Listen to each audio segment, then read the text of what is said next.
Happy Socktober, and today is October 31st, and it's Halloween, so happy Halloween to anybody who celebrates. It's been nice cranking with you all this month and watching the comments come through and the likes, and it's been awesome, and I really appreciate it. I am not going to stop putting out videos, but they won't be every day, so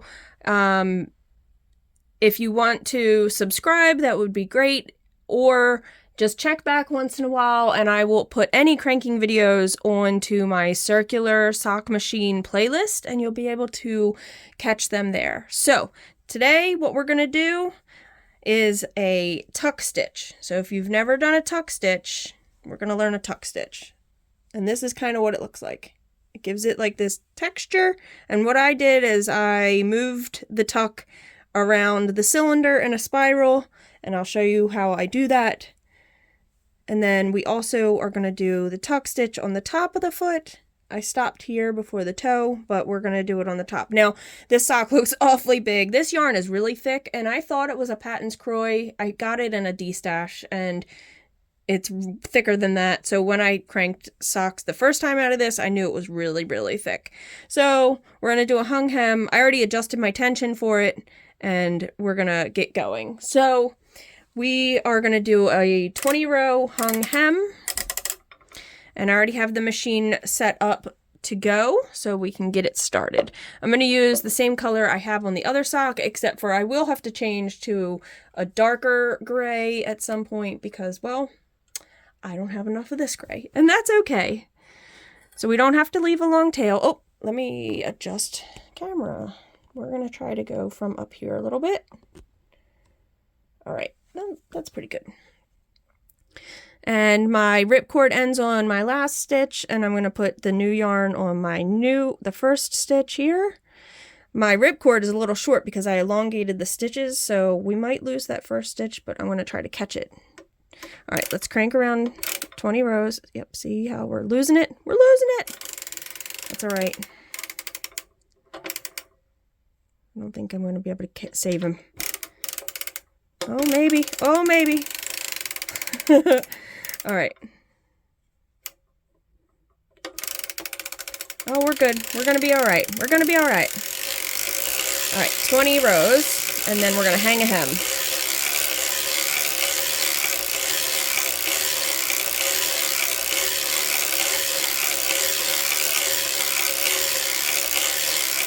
All right, 20, stopping near the front or in here so we can start hanging there. You're going to take your weight off, and then you're going to fold up your hem so you can access that first stitch. Making sure you use a contrast color for your waste yarn. We've talked about that multiple times, but just a reminder. This yarn is super thick. I don't know what it is, honestly. It had no label. It came in like, what do you call that? Is that like a hank? They call that a hank, not a skein. Came in the hank, kind of how the Knit Pick Stroll or the Fleechy comes, I mean. So that's how Patton's comes too, the Croy. So I really thought that's what it was, and it is just too thick to be that. So I don't know what it is. So these will be a nice thick sock for me to wear with boots in the winter. That's going to be the plan. So I adjusted this 6 clicks from my normal tension. So I like keeping, if I haven't talked about it, this is your tension. You can change the stitch length there.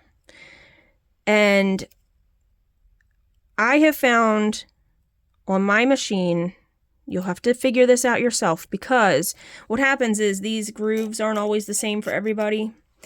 I am 43 clicks from the top. 43 turns, because at the top it doesn't really click. So if you can find your sweet spot with a pretty average fingering weight, sock weight yarn, I suggest finding that number.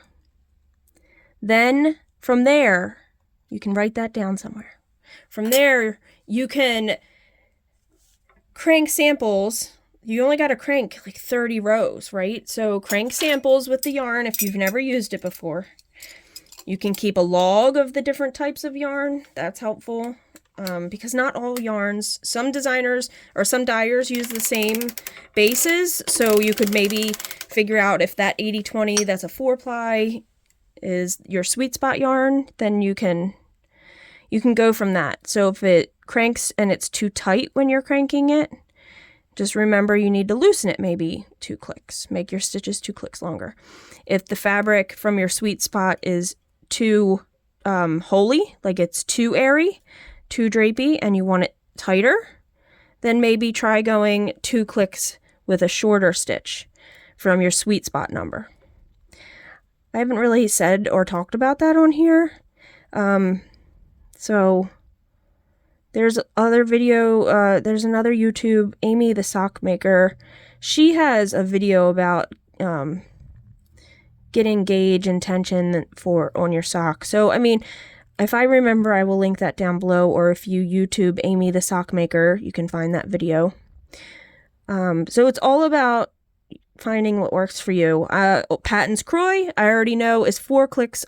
From my sweet spot, I need to go 4 clicks to a longer stitch, because it's not quite a fingering weight yarn. It's a little bit thicker than a fingering weight yarn, in my opinion. So again, it's all about figuring out what fabric you like. All right, where is this last one? It's right here. All right. So to start this, I'm going to do 5 rows, and then I'm going to start my tucks. I'm pretty sure that's how I started it. So this is finishing row 1, 2, 3, 4, 5. Now all a tuck stitch is lifting the needle out of work. If you have a thinner yarn, you could probably crank, and you'll see 3 times. I'm only going to do 2 because this yarn is thicker. So I'm going to start at my number 1 needle, and I'm going to lift number 1, and every skip 3 and then pull 1 up. So it's got to be a divisible number. So I'm going to do every 4th needle is going to come up out of work. We won't be able to get to these because they're down in the machine. We're going to crank forward a little. So the first one, and your side marks will help, because I have marks for all 4 quadrants. So I know I should always be pulling the one up after the red mark on this first one. So I'm going to get around to the back. What it's doing is it's making yarn, it's putting yarn in front of your needle and not knitting it, okay? That's what it's going to do. And then it's going to knit all of those loops all at one time. 4, okay? So I have all my needles that I want up and out of work for this row. So we're going to crank 2 rows. So this is now going to be 1 and 2, but, well, 1 3/4, but we need to stop before we get around to the first stitch again, putting that back down into work.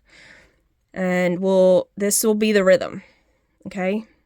I can't get any further because my V-cam is here, so I'm going to crank forward until I'm back. Sometimes like these are hard to crank, and especially if you crank 3 turns, then you have 3 strands of fabric, or 3 strands of yarn in front, okay? So just be mindful. You can do the tuck stitch with 2 and 3. 1 doesn't really show much.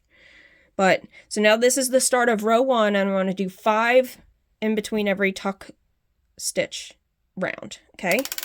So this is 1, 2, 3, 4, and I'm going to stop here on the 5th one, because I want to start lifting needles again after the beginning around. So now I'm going to lift number 2, okay? And then it's going to be the number 2 needle out of every set of 4, but you're still just skipping 3. Essentially, okay?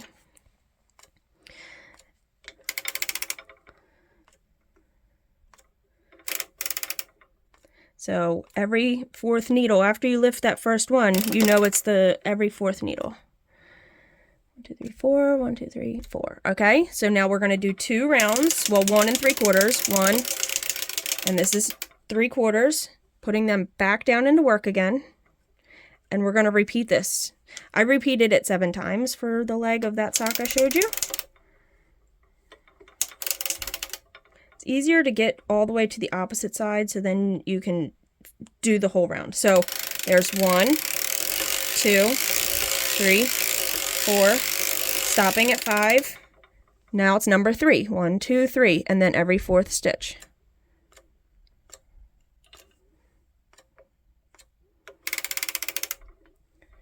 Three, 4. And if you mess this up, will it really be noticeable? No, and you don't have to spiral them like I'm doing. You could do the same stitch every time. If you wanted to stick with the first of 4 every time, you go with that. These are your socks. So this is 1 and 2, stopping at the front, putting our needles back down.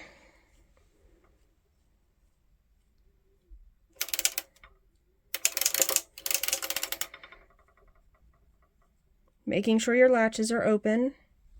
All right, that's 1, 2, 3, 4, and 5. Now we'll do the 4th stitch. 1, 2, 3, 4. Skipping 3 stitches and lifting the 4th. Oops, that's not right. That's okay. 1, 2, 3, 4. And I did something wrong over here. It was this one. Sorry about that. I skipped too many. 1, 2, 3, 4. 1, 2, 3. And I knew that because I was not on the 4th needle before my half mark. So 1, 2, 3, 3, 3. I could have just kept going. Sure, I could have. 4th one. Now 2 rounds. 1 and 2.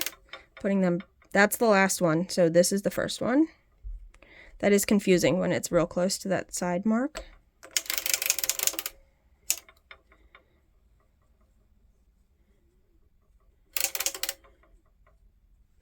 All right, 1, 2, 3, 4, 5. All right, now we're gonna do the first needle again. 1.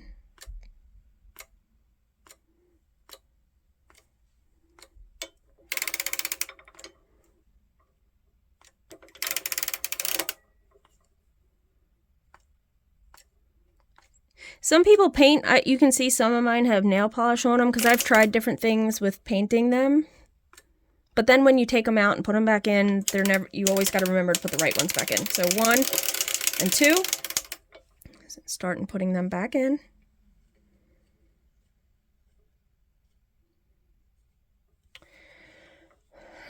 Oh, I didn't reset my counter. That's okay. I know I did 7 times.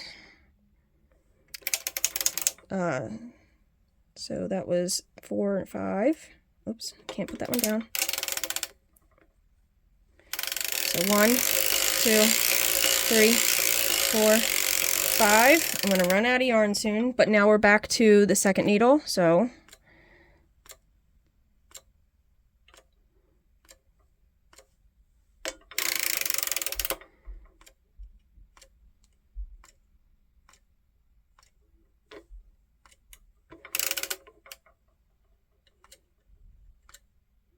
and this is all, you can do this in any kind of pattern you want. So 1 and 2, I'm going to put them back down into work. I'm going to have to change my yarns in a minute, so we're going to do that. Get to the back side. Put them all back down in. So this is 1, and this is 2, 3, 4. But I'm going to need to change my yarn. I'm going to cut it a little short and change on this row, only so I don't have to do it possibly on a tuck stitch row, because I just don't want to do that. Doing a faux join, faux Russian join, leaving a loop, cranking forward to catch it a little. This yarn is so thick, it does not like the double loop either. I had that problem. I was trying to make John, well, I ended up successfully making a pair of like the old basketball looking shoes where it had the stripes at the top of the cuff, but man, it hated the Russian join, and I didn't know the yarn was this thick, and I only had it for like a Patton's Croy. Yeah, it didn't like it. So that's the end of 4, and this would be 5, and this is where we're going to start the next tuck. So shoot, I forgot. We did the second stitch. So we're going to do the third stitch, and that'll be 7 times because it was 1, 2, 3, 4, 1, 2, 3. So that's 7. Yeah. Had to think about that.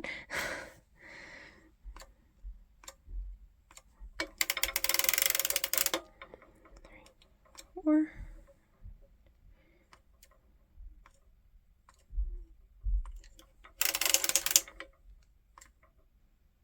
Nope, not that one.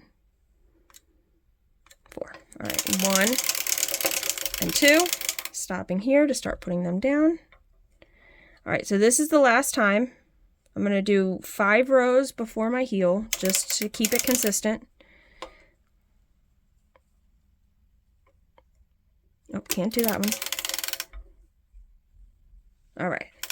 1, 2, 3, 4, and 5. So now we're going to do our heel, which I'm going to do just a half heel. Lifting up all the needles on the back half of the cylinder, cranking around to the back, putting my heel spring on. To decrease, you're lifting 1 on the yarn side, 1 on the yarn side,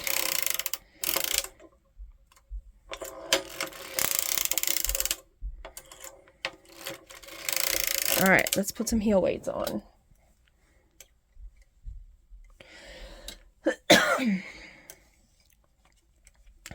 Still getting over this cough. It's been so much fun.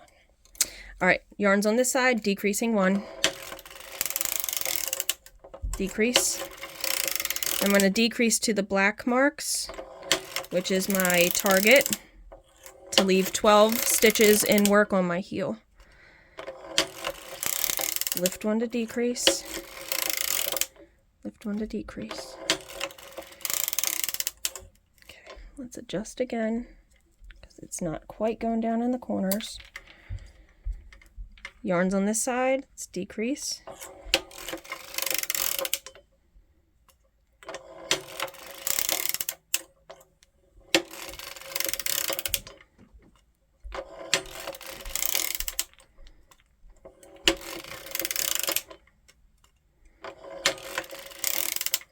Almost to our marks.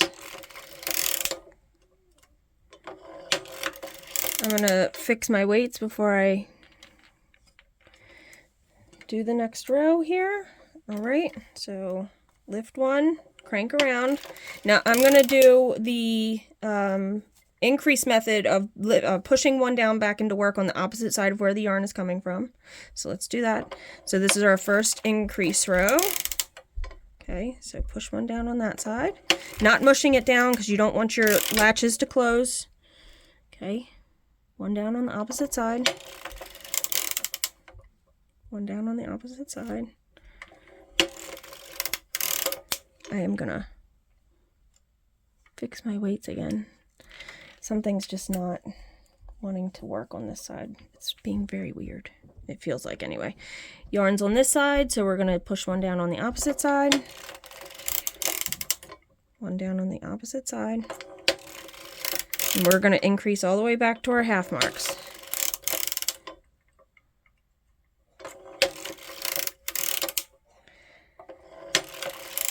Now we're only going to do that tuck stitch on the front, on the top of our foot, which is the back needles.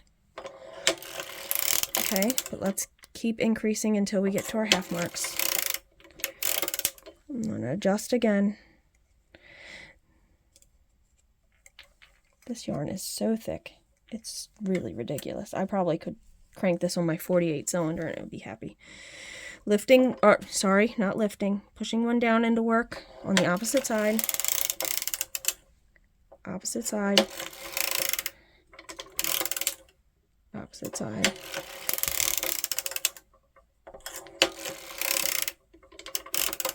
It really doesn't like doing those, does it?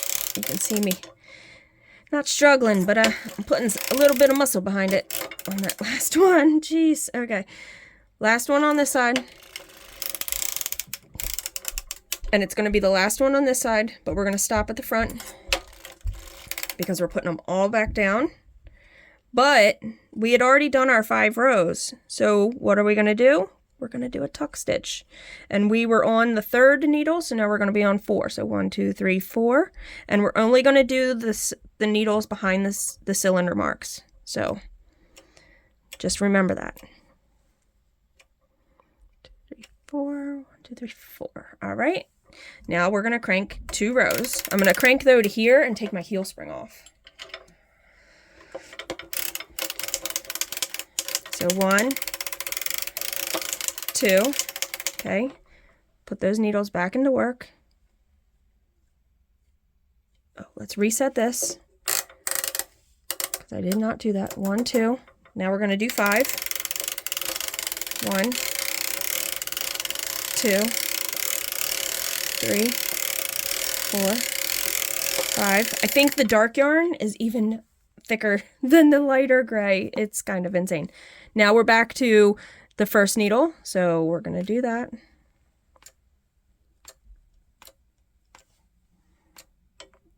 And what's easy about doing the top hat, or only that side, is you can stop here every time and be able to maneuver your needles. So here's 1, here's 2, and then stop and put them all down. And then 5, 1, 2, 3, 4. I'm just using 5 as an example. You can do tuck stitches every 3 rows if you want. I wouldn't do them too close together, but you know, you can do them however you want. All right, so that was needle 1. Now we're on needle 2.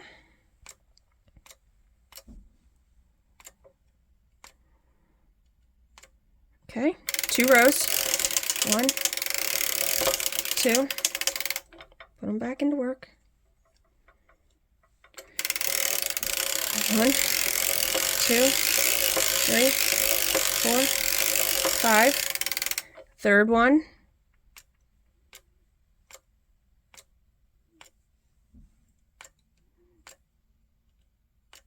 Okay, 2 rows. That's not right. 1, 2. Put them back into work again. 5 rows. 1, 2, 3, 4, 5. That was 3. Now we're going to do 4. 1, 2, 3, 4.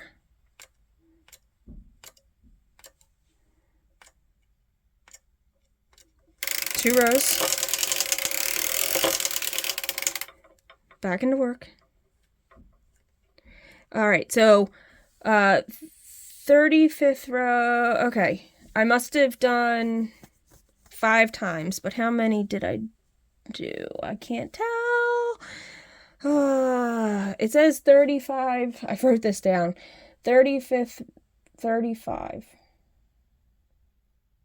And then 5 plain. So I must... I'm not quite sure what I did. All right, well, let's do our 1, 2, 3, 4, 5. Let me see if I can tell. I can't tell how many tucks I did. I'm just going to hold up my sock to it real quick. My other one. I certainly don't want it to be off. It would be off by 5 rows. That wouldn't be all right. Sorry. Oh, and it goes out of focus when the string is in front. I apologize. All right, let me just kind of put my heel here. No, I need to do those 5 more rows. So I don't know. I can't remember. I did my tuck stitch, and then I definitely did. Looks like I did more than 5 rows, but we're gonna do to 35 because I know. Or to 40, because I know I did 35 and then plus 5 plain. So we're at 35, we're going to do 5 plain. All right, so 5 more. 1, 2, 3, 4, 5. I may have had a tuck there, but I'm going to be close. All right, just take better notes than I did. Now we're going to do a toe. Toes are always half-half. Stopping in the front so you can lift in the back. All right, crank to the back. Heel spring on. Decrease the same way, so lifting 1 on the yarn side, 1, lifting 1 on the yarn side,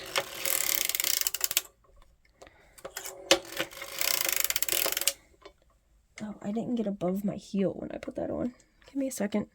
You should always try to get your buckle above your heel if you can. If that's like, if it's a shorter foot, sometimes the heel is still pretty far up in the cylinder. Let's put the weights on though for the heels. So you could do this on a self-striping and tuck when the stripe changes. That would be kind of cool. You know, it's all up to you. So yarn is on this side. We're lifting one. Decrease one. Lift one to decrease. Lift one to decrease.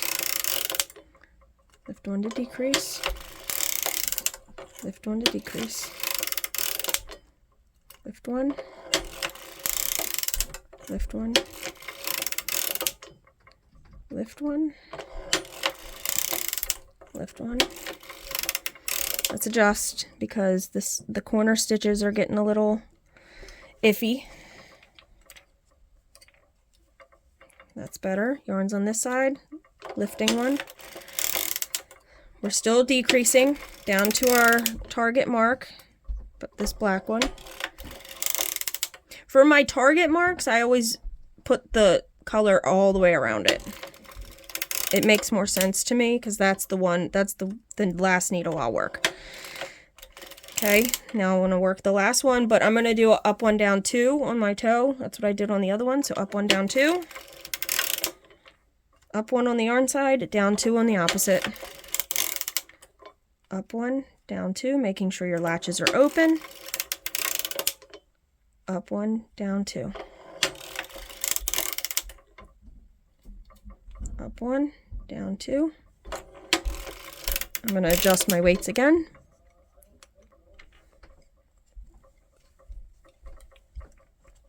Okay, up one on the yarn side, down two on the opposite. Up one, down two, with latches open.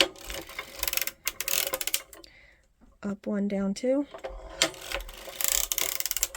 Up one, down two. Up one, down two. Up one on the yarn side, down two on the opposite. That's a 1 stitch increase. Up one, down two. Up one, down two. Up one, down two. Up one, down two. Up one, down two. Last up one on this side, down two on this side. That's the last 2 needles. You will not manipulate any needles on this side because you are at your half mark, but you will put 2 down on the opposite side and crank to that side. You will cut your yarn, long tail, so you can Kitchener the toe closed.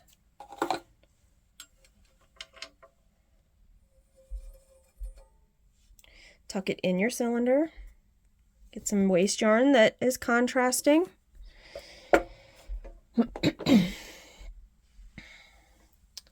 Put it into your mast. Bring your yarn carrier around to the side. Now I have a slotted yarn carrier also that makes things a little easier for some things and not for others, but you know, again, your preference. I'm gonna put my heel spring on, but I'm holding it at the top. Then I'm gonna hold it with my hand down here so it doesn't fly in the up and out. I'm gonna crank forward just to the front because I need to put all my needles back down into work, making sure all my latches are open. Not mushing them down, just enough so they will knit. Crank around.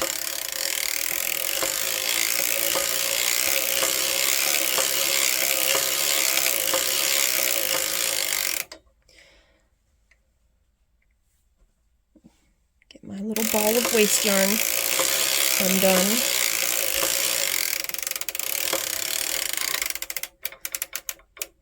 Okay, last one closed. Pull your tail in, hold your weights, crank it off. Let's show you what it looks like.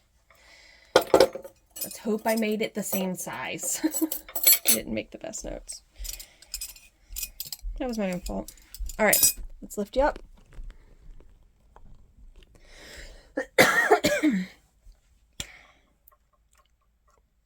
right. We have bonnet, waste yarn, ripcord. Let's take that out.